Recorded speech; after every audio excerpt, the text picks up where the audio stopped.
जिला एवं सत्र न्यायालय के तृतीय फास्ट ट्रैक कोर्ट के न्यायाधीश करीम और रजा ने बुधवार को रिंटू विश्वास को 3 साल पहले हुई हत्या के एक मामले में दोषी करार देते हुए आजीवन कारावास की सजा सुनाई।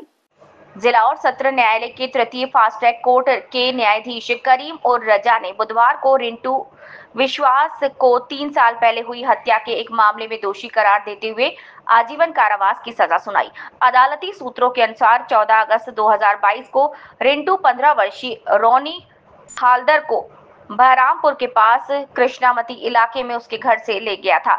इसके बाद पुरानी रंजिश के चलते उसे शराब पिलाकर बेहोश कर दिया और गले में बिजली के तार से गला घोंटकर हत्या कर दी और फिर रोनी के शव को भागीरथी में फेंक दिया। इसके बाद जब उनका पोता रात को घर नहीं लौटा तो रोनी की दीदी ने 15 अगस्त को बहरामपुर थाने में लिखित शिकायत दर्ज कराई। शिकायत मिलने के बाद पुलिस ने जांच की और रिंटू को गिरफ्तार कर लिया। पुलिस पूछताछ के दौरान उसने हत्या की बात कबूल कर ली।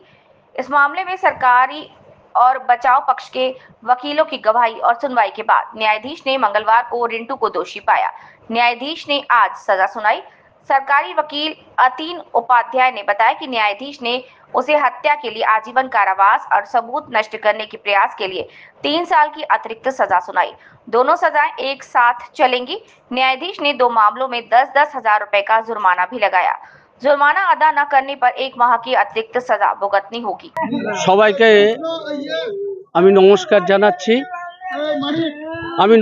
জানাচ্ছি এই কেসের যিনি আয়ো এবং পুলিশ কর্তৃপক্ষ যারা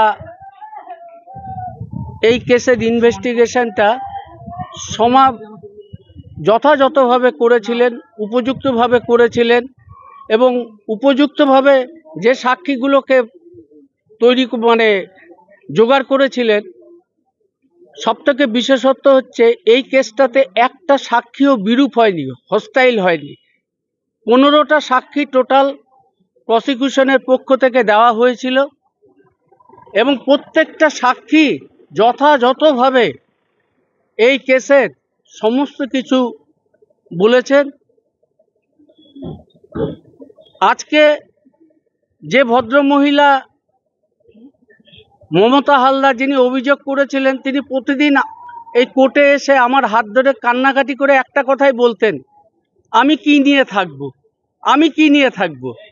আর আমার প্রতিদিনের কথা ছিল যে আমি শেষ পর্যন্ত চেষ্টা করে যাব যাতে আপনি অন্তত একটা বিচার পান।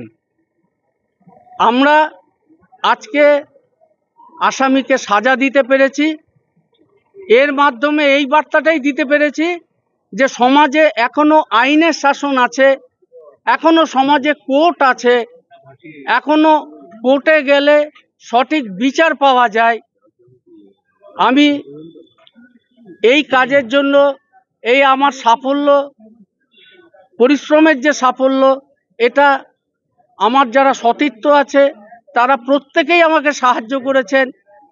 আমি সবাইকে ধন্যবাদ জানাই।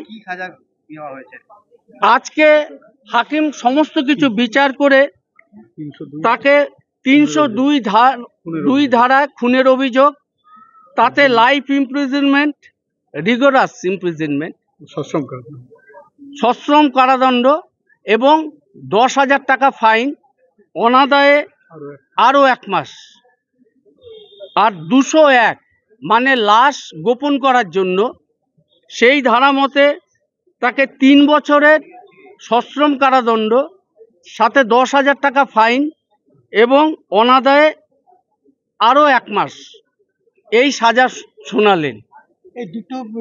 এটা একসাথে পাশাপাশি চলবে।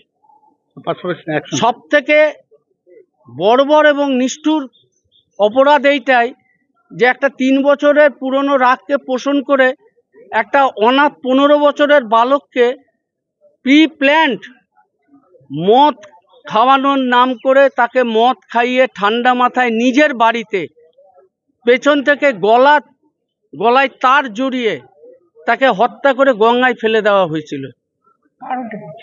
তার কারণটা পুরনো পারিবারিক বিবাদ। এই যে মমতা হালদার, তার সাথে এই আসামিদের পুরনো একটা পারিবারিক বিবাদ ছিল, সেই রাগ সে মনে এতদিন ধরে পুষে রেখেছিল। জজ সাহেব ছিলেন ফার্স্ট ট্র্যাক থার্ড কোর্টের করিমুর রেজা। আমার নাম, আমি এই কোর্টের সরকারি পিপি ছিলেন, আমার নাম অতীন উপাধ্যায়। আর সর্বশেষে আমি ধন্যবাদ জানাবো মুর্শিদাবাদ জেলার পাবলিক প্রসিকিউটর কল্পতরু ঘোষকে। উনি আস্থা রেখে এই কেসের দায়িত্ব আমাদের উপরে দিয়েছিলেন, সেই জন্য তাকেও ধন্যবাদ জানাচ্ছি। ফাঁসি চাই, আমি আর কিছু চাই না। আমার আনকার ছেলে নাই, বোমা নাই, নাতি তো কেউ নাই, আমার আগামী সাথে কেউ নাই, আমি একা। কি করে কি করবো বলেন, ভালো লাগে।